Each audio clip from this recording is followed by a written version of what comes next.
माझी एक इमेज अशी महाराष्ट्राचं की मी शब्दाचा पक्का आहे, मी दिलेला शब्द पाळतो, नक्कीच. दादाचा वादा वगैरे वगैरे.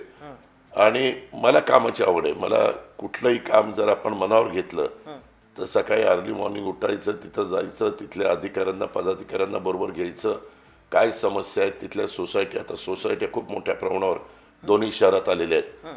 2,500 लोक सोसायटीमध्ये राहतात, 3-3 हजार लोक राहतात.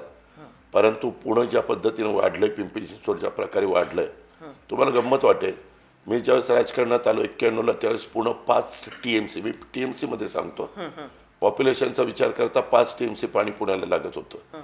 आज 22 TMC पाणी पुण्याला लागतंय. 5 TMC कुठं आणि 22 TMC कुठं. पाणी वरसगाव, पानशेत, खडकवासला, टेमघर हे पुण्याच्या करता पाणी देणारे धरण आहे आणि पवना हे पिंपरी चिंचवडला पाणी देणारं धरण आहे.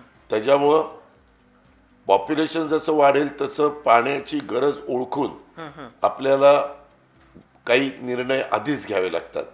तहान लागल्यानंतर विहीर आपण खांदत नाही किंवा पुढं साधारण. तरी पुण्यात आणि पिंपरी चिंचवडला पाण्याची समस्या आहे. म्हणजे पुण्यामध्ये माणसे 300 लिटर पाणी दिलं जातं, त्याच्यातलं बरंच पाणी लिकेजेस आहेत पुण्यात खूप मोठ्या प्रमाणावर. पुण्याचा आकार बशीसारखा आहे.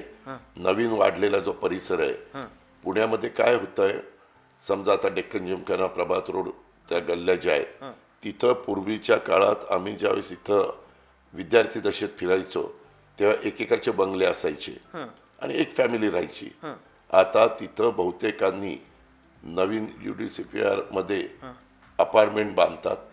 तिथं एक फॅमिलीच्या ऐवजी आता 10-12 फॅमिली झाल्यात. मग तो बंगला मालक काय करतो नवीन पिढीतला, ती जर 3 भावंड असतील तर 4 फ्लॅट स्वतःला घेतात, तिघांना 3 आणि एक जुना एक असावा म्हणून, आणि बाकीचे ते डेव्हलपरला देऊन टाकतात. आणि मग फॅमिली मोठी झाल्यामुळं ते तशा पद्धतीनं राहायला लागलेत. आता त्या एरियात पाईपलाईन तीच आहे, पिण्याच्या पाण्याची, ड्रेनेजची, रस्ते तेच आहेत. आता रस्ते मोठे करायला पाहिजे. वाजतोय अलार्म, आता दाबू घड्याळाचं बटन, वाजतोय